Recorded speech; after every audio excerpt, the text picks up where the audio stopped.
Hello students, welcome again to the channel.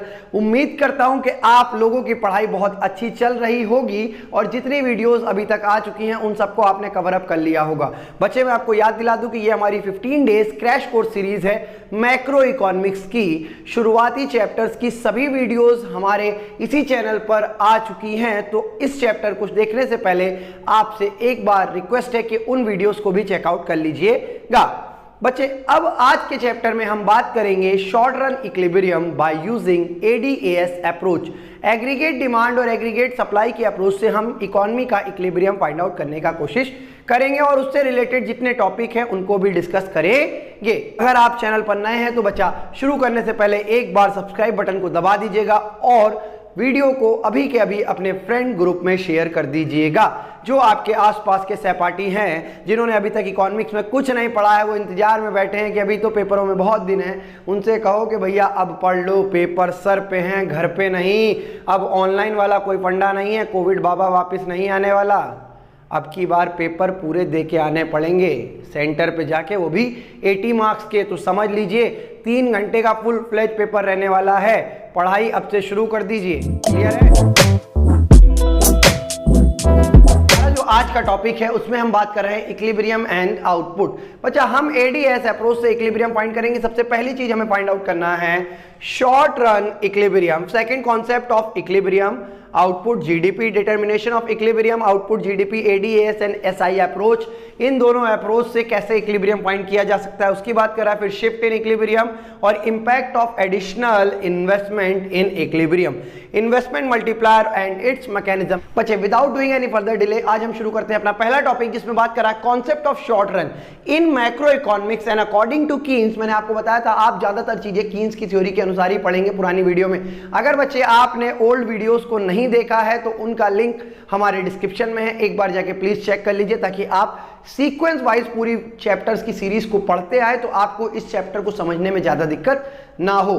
शुरू करते हैं बच्चा। क्या कह रहा है? Short run is defined is a part of time during which technology play no role in the determination of output in economy. It is assumed to be remain constant. बच्चा, short run में हमेशा याद रखिए कि technology को यहां पर Keynes के अनुसार कांस्टेंट रखा गया है। इट मींस कि टेक्नोलॉजी में कोई भी चेंजेस नहीं आने वाले हैं। Output is determined exclusively by the level of employment in the economy. और बच्चा, जो भी आउटपुट होगा वो एम्प्लॉयमेंट लेवल पर डिस्क्राइब किया जाएगा। Higher level of employment means higher level of output and vice versa. Lower level of employment means lower level of production. बच्चा, आगे क्या कह रहा है आपसे? Technology remain constant, there is 1-to-1 relation because output and employment, thus if employment is double output will also be double. बेटा, basically बात यह है कि इसमें टेक्नोलॉजी को कांस्टेंट रखना है। शॉर्ट रन इक्विलिब्रियम में टेक्नोलॉजी को हमेशा कांस्टेंट रखना है और पूरा का पूरा इक्विलिब्रियम और आउटपुट जो है वो एम्प्लॉयमेंट के बेसिस पे फाइंड आउट किया जाएगा। आगे क्या कह रहा है? In the context of Keynesian economics there is 1-to-1 relation between output and employment as technology is the assumed to be constant। और कह रहा है टेक्नोलॉजी को हमें assume करना है कि वो constant रहने वाली है। Accordingly output GDP cannot increase once there is a full employment। अगर एक बार full employment अचीव हो गया तो उसके बाद कभी भी GDP नहीं बढ़ेगा। दूसरी चीज, ये जो टर्म है फुल एम्प्लॉयमेंट, यहां से एक क्वेश्चन आता है, does full employment means a situation of zero unemployment? इस क्वेश्चन के आंसर को मैं आपको आगे बताऊंगा इसी चैप्टर में। इन टॉपिक में क्या कह रहा है? Concept of equilibrium output GDP. बच्चा, इक्विलिब्रियम आउटपुट जीडीपी का कॉन्सेप्ट क्या है? तो सिंपल सा पहली अप्रोच है हमारी AD is equal to AS. ADAS approach मतलब जहां पर एग्रीगेट डिमांड और एग्रीगेट सप्लाई सेम हो उसे हम इक्विलिब्रियम पॉइंट कहेंगे। काफी बच्चों को 11th में पढ़ने के बावजूद ये नहीं पता होगा कि इक्विलिब्रियम क्या होता है। तो डियर्स, मैं आपको बता दूं, इक्विलिब्रियम का मतलब होता है नो प्रॉफिट नो लॉस, मतलब एक न्यूट्रल सिचुएशन जिसमें ना आप प्लस में है ना आप निगेटिव है, एक जीरो पॉइंट, न्यूट्रल पॉइंट, उसको हम इक्विलिब्रियम कहते हैं। याद रखिए कि इकोनॉमी में इक्विलिब्रियम सिर्फ 2 अप्रोच से निकाला जा सकता है। यहां पर एक है आपके कोर्स में एडीएस अप्रोच और एक है एसआई अप्रोच। एडी का मतलब एग्रीगेट डिमांड और एएस का मतलब एग्रीगेट सप्लाई। यानी कि हम कह सकते हैं AD is equal to AS या AS is equal to AD, ये हमारी अप्रोच रहने वाली है। अच्छा बच्चे, हमने पहले चैप्टर में एक और चीज पढ़ी थी कि AS is equal to Y होता है, AS is equal to Y होता है, तो हम यहाँ कह सकते हैं कि Y is equal to AD भी एक इक्विलिब्रियम की कंडीशन होती है। देखिए यहां पर यही बता रहा है AD is equal to AS और Y is equal to AD, because we know that AS is equal to Y। और इसी की एक अल्टरनेटिव अप्रोच है जिसे हम कहते हैं SI अप्रोच। क्या कहते हैं बच्चा? SI approach. देखिए कैसे ड्राइव हुई, we know that Y is equal to AD और हमें पता है Y का मतलब होता है C प्लस S, Y का मतलब होता है C प्लस S, और AD की इक्वेशन आपने क्या पढ़ी थी लास्ट चैप्टर में? C plus I। अगर हम यहां पर AD is equal to Y हमारा इक्विलिब्रियम पॉइंट है, तो Y की इक्वेशन को हमने पुट किया C प्लस S और AD की इक्वेशन में हमने पुट किया C प्लस I। अब देखिए C से C दोनों तरफ कैंसिल हो गया, तो हमारे पास अप्रोच क्या बची? S is equal to I। अब इन दोनों अप्रोचेस को यूज करके हम इक्विलिब्रियम को फाइंड करेंगे। सबसे पहली चीज, determination of equilibrium output GDP और इक्विलिब्रियम इनकम। कैसे इक्विलिब्रियम GDP फाइंड कर सकते हैं या इक्विलिब्रियम इनकम फाइंड कर सकते हैं, दोनों अप्रोचेस की जानकारी आपको दी गई है। बच्चा डेरिवेशन याद रखिएगा, ऐसा ही अप्रोच कुछ अलग नहीं है, AS AD की तरह ही सेम अप्रोच है, बस AS की जगह हम जैसे लिख सकते हैं C प्लस S और AD की जगह हम लिख सकते हैं C प्लस I, और C से C कट गया तो S is equal to I approach हमारी ड्राइव हो जाती है। देखिए सबसे पहली approach AD is equal to AS approach से इक्विलिब्रियम कैसे फाइंड किया जा सकता है। According to this approach equilibrium GDP और equilibrium income is achieve when AS is equal to AD। जब एग्रीगेट डिमांड इक्वल हो जाए बच्चा एग्रीगेट सप्लाई की, तो हम कह सकते हैं कि हमारा इक्विलिब्रियम अचीव हो चुका है। कोई समस्या? देखिए जरा यहां पर कर्व को बच्चे, आपको पता है कि AS की लाइन 45 डिग्री की होती है, पता है या नहीं पता है? तो आपको मैंने पिछली क्लास में एक चीज बताई थी कि हम कीन्स के अनुसार इक्विलिब्रियम फाइंड करेंगे, या हम अपने कोर्स में कीन्स की थ्योरी को पढ़ेंगे। देखिए यहां पर थोड़ा सा कुछ आपको बता रहा है एक फैक्ट में, that Keynes related to his distinction on equilibrium GDP at situation when there is a several depression in the market। Depression थे मार्केट में, मतलब मार्केट बहुत ज्यादा डाउन थी, तो जब ऐसी कंडीशन में उन्होंने इस थ्योरी को निकाला तो उन्होंने एक चीज एज्यूम करी कि I हमेशा पैरेलल रहेगा एक्स एक्सिस से, मतलब I हमेशा ऑटोनोमस रहेगा। कितना रहेगा? ऑटोनोमस, जिसे हम पैरेलल टू एक्स एक्सिस भी कहते हैं। ये देखिए बच्चा, I हमेशा autonomous investment 20 at all level of income, income कितनी भी हो इन्वेस्टमेंट का लेवल हमेशा 20 रखना है अकॉर्डिंग टू कीन्स, इसीलिए हम इसको I बार से डिनोट करते हैं। बच्चे किससे डिनोट करते हैं?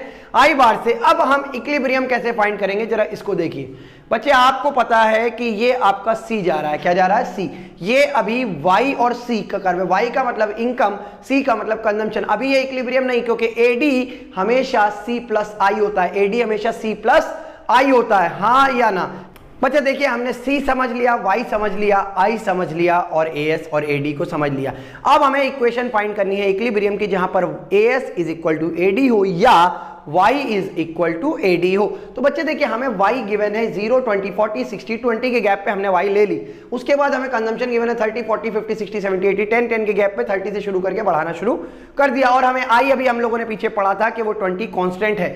लेवल ऑफ इनकम में कितना ही चेंज हो जाए पर इन्वेस्टमेंट में कोई चेंज नहीं आना, कीन्स के अनुसार थ्योरी पे चल रहे हैं। सेम वही चीज है, अगर आपसे AD निकालने की बात कहेगी 30 प्लस 20 50, 40 प्लस 20 60, 70, 80, 90, 100, 110, 120। अब देखिए आपको किस पॉइंट पर, बच्चे इस चीज को बहुत अच्छे से समझिएगा, यहां पर ये 100 है, यहां पर ये 100 है, मतलब AD is equal to Y है इस पॉइंट पर। बच्चे किस पॉइंट पर? ये, हाँ या ना? जिस पॉइंट पर AD इक्वल टू Y होगा वह हमारा इक्विलिब्रियम होगा। तो देखिए बच्चा, ये हमने Y 45 डिग्री सभी को पता है, सभी जानते हैं AS is equal to Y होता है और AS का कर्व हमेशा 45 डिग्री एक अपवर्ड स्लोपिंग कर्व होता है। याद रखिए हमेशा AS 45 डिग्री का ही रहेगा। उसके बाद बच्चा यहां हमने कंजम्पशन ड्रॉ किया, ये हमने इन्वेस्टमेंट ड्रॉ करी, और कंजम्पशन और इन्वेस्टमेंट का सम अप करके जब हमने AD निकाला तो कुछ ये गया, और जिस पॉइंट पर ये पॉइंट याद रखिएगा बच्चा, ये जहां पर AD is equal to AS है, यहां पर ये इक्विलिब्रियम है इकोनॉमी का। क्या है? Equilibrium is in economy. Clear है बात? कोई डाउट? अब देखिए ये कंडीशन इक्विलिब्रियम की, अगर अब मैं आपसे बात करूं what is the condition of disequilibrium, तो आपके पास दो अप्रोच मिलती है। देखिए जब AD इक्वल टू AS है, AD इक्वल टू AS है तो इक्विलिब्रियम है, पर जब ये दोनों इक्वल नहीं होंगे तो इसमें दो कारण होंगे। पहला, AS is greater than AD, और सेकेंड इक्वेशन क्या बनेगी? AS is less then AD। Clear है? तो सबसे पहली चीज, अगर AS एग्रीगेट सप्लाई ज्यादा है डिमांड से, तो ऐसे में इक्विलिब्रियम कैसे अचीव किया जाएगा, ये क्वेश्चन आ सकता है। तो आप क्या देखेंगे, as AS is more than AD, supply of goods and services in the economy tend to be excess, it means it is a case of excess supply. और जब एक्सेस सप्लाई की बात है कि प्रोडक्शन ज्यादा हो रहा है और लोग मार्केट में उसकी डिमांड नहीं कर रहे हैं, तो जब लोग प्रोडक्ट नहीं खरीदेंगे पर कंपनियां बनाती जाएंगी, तो एक कंडीशन आएगी जहां पर अनडिजायर्ड स्टॉक बहुत हाई हो जाएगा, जहां पर अनडिजायर्ड स्टॉक बहुत हाई हो जाएगा, जिसके कारण to clear unwanted stock the producer would plan to cut the production, और फिर उस अनप्लान्ड स्टॉक या अनवांटेड स्टॉक को कम करने के लिए प्रोड्यूसर को अपना प्रोडक्शन कम करना पड़ेगा। और ये चेंजेस तब तक चलते रहेंगे जब तक AD is equal to AS ना आ जाए।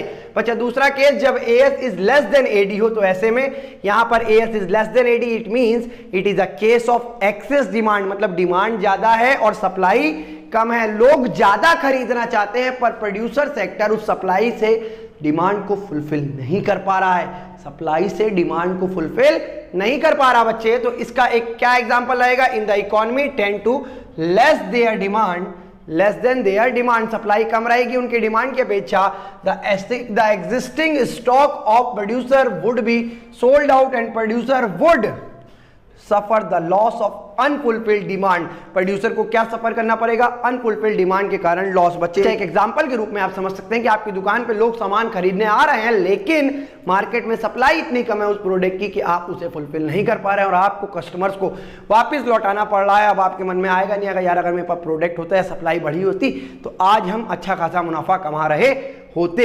इसके लिए प्रोड्यूसर को अपना प्रोडक्शन बढ़ाना पड़ेगा। क्या कह रहा है बच्चे, the producer would plan greater production as would increase AS and make AD is equal to AS and the condition of equilibrium will achieve। बच्चा कोई डाउट है, इतनी बात सबको क्लियर है?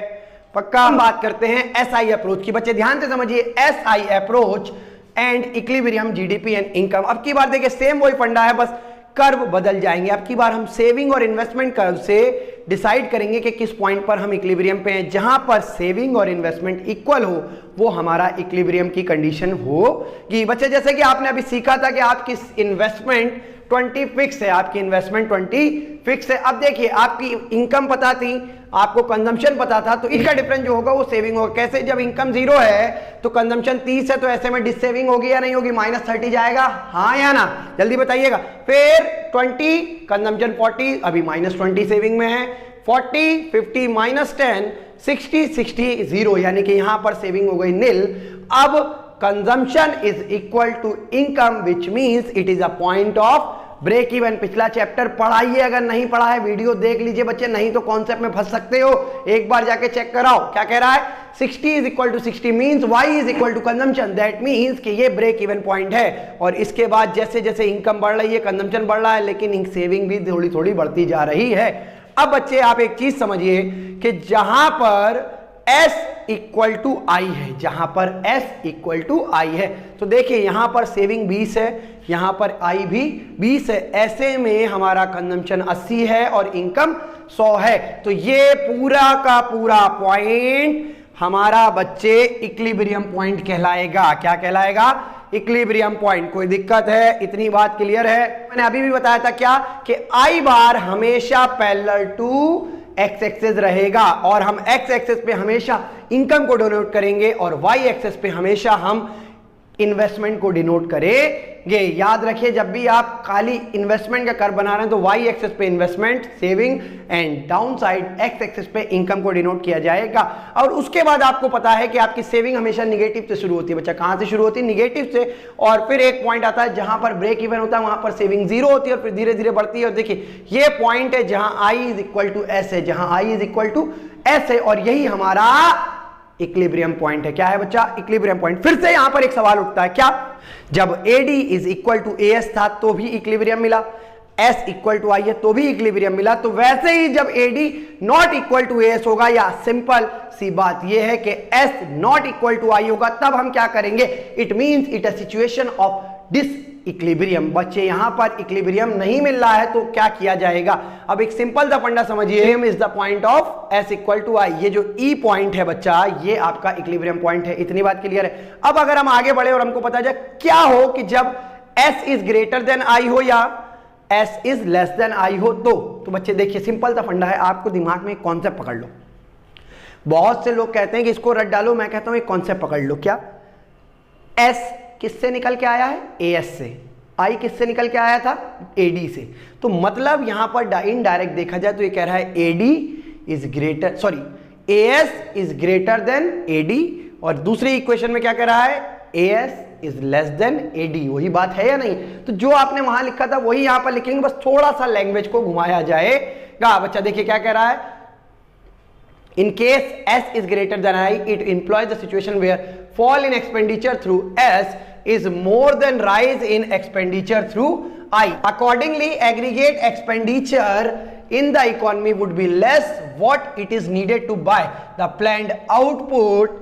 Some output would remain unsold. जैसे अभी हम लोगों ने पीछे पढ़ा था कि सप्लाई ज्यादा है, डिमांड कम है, तो कुछ अनसोल्ड आउटपुट रहेगा। सेम वही पढ़ना यहां पर भी है कि सप्लाई ज्यादा है यानी कि S ज्यादा है और I कम है, तो इससे बहुत सारे ऐसे आउटपुट होंगे जिनको कोई नहीं खरीदेगा या अनडिजायर्ड स्टॉक रहेगा, जिसके कारण प्रोड्यूसर को लॉस होगा और अल्टीमेटली प्रोड्यूसर क्या करेगा? प्रोडक्शन को कट डाउन करेगा ताकि सिचुएशन आ सके S is equal to I और फिर हम इक्विलिब्रियम को अचीव कर सके। कोई दिक्कत बच्चे? सेम उसी के बाद ऐसा ही अप्रोच में आपकी बार S is less then I होगा, तो यहां पर इन्वेस्टमेंट ज्यादा, सप्लाई कम, मतलब प्रोड्यूसर फुलफिल नहीं कर पाएगा मार्केट डिमांड को और इक्विलिब्रियम के आने के लिए उसे अपने प्रोडक्शन को बढ़ाना पड़ेगा, और जब वो प्रोडक्शन को इंक्रीज करेगा तो situation S is equal to I की अचीव हो जाएगी और हम इक्विलिब्रियम में आ जाएंगे। कोई दिक्कत है बच्चा?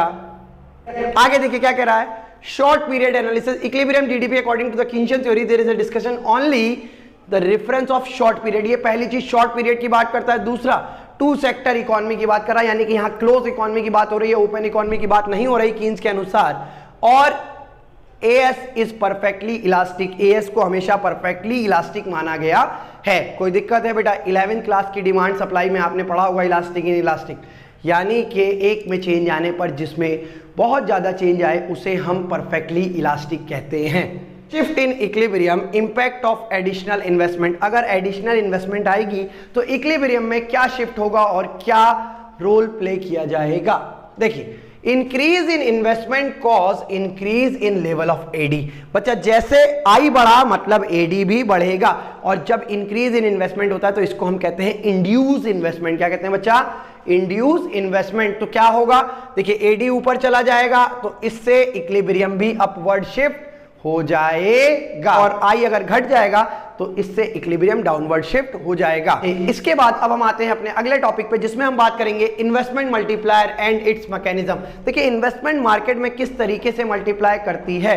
आप याद रखिएगा कि इन्वेस्टमेंट को हम आई से डिनोट करते हैं। बच्चे कभी कभी लोग कंफ्यूज हो जाते हैं एग्जाम में और आई को वो इनकम समझ आते हैं। क्या समझ आते हैं? इनकम। आपको ये गलती नहीं करनी है। जरा देखिए, इन्वेस्टमेंट मल्टीप्लायर और output multiplier refers to the number of time by which the increase in output means change in y exceed the increase in investment, that is change in I.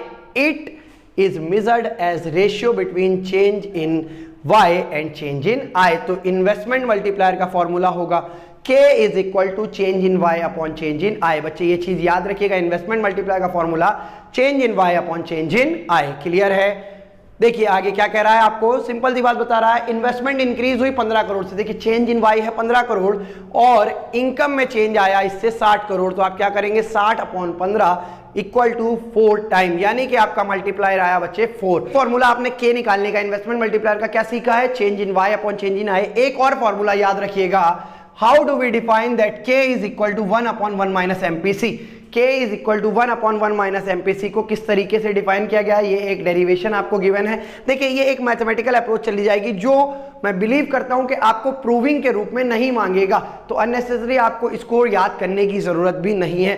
Time कम है, उन चीजों को पकड़ते हैं जिससे आप अच्छे स्कोर कर सके। तो आपको फॉर्मूला जरूर याद रखना है क्या, कि K is also equal to 1 upon 1 minus MPC. Clear? अब हम एक टेबल के थ्रू समझने का ट्राई करते हैं कि इन्वेस्टमेंट मल्टीप्लायर मार्केट में काम कैसे करता है। Round 1, increase in investment, change in income, induce change in consumption and change in saving. बच्चा अब ध्यान से समझिए कि आपको पता है इन्वेस्टमेंट 100 है और ये सेम 100 रहने वाली है। इन्वेस्टमेंट कितनी है फर्स्ट राउंड पे? 100 पक्का, और उसके बाद ये सेम ऐसे ही चलती चली जाएगी। और जब किसी ने 100 करोड़ इन्वेस्ट किए हैं तो बच्चे उधर आपको बता रहा है चेंज इन इनकम भी कितनी आई है? 100 करोड़, यानी कि 1:1 का रेशियो अभी हमें मिल रहा है। क्या? y अपॉन आई करते हैं, change in y upon change in I, तो यहां पर दोनों चीजें 1:1 हो जाएंगी। अब देखिए आपकी एमपीसी है 0.5, यानी कि मार्जिनल प्रोपेंसिटी टू कंज्यूम है 50, कितने परसेंट? 50%, मतलब 0.5, क्योंकि हमें पता है ना कि MPC plus MPS equal to 1।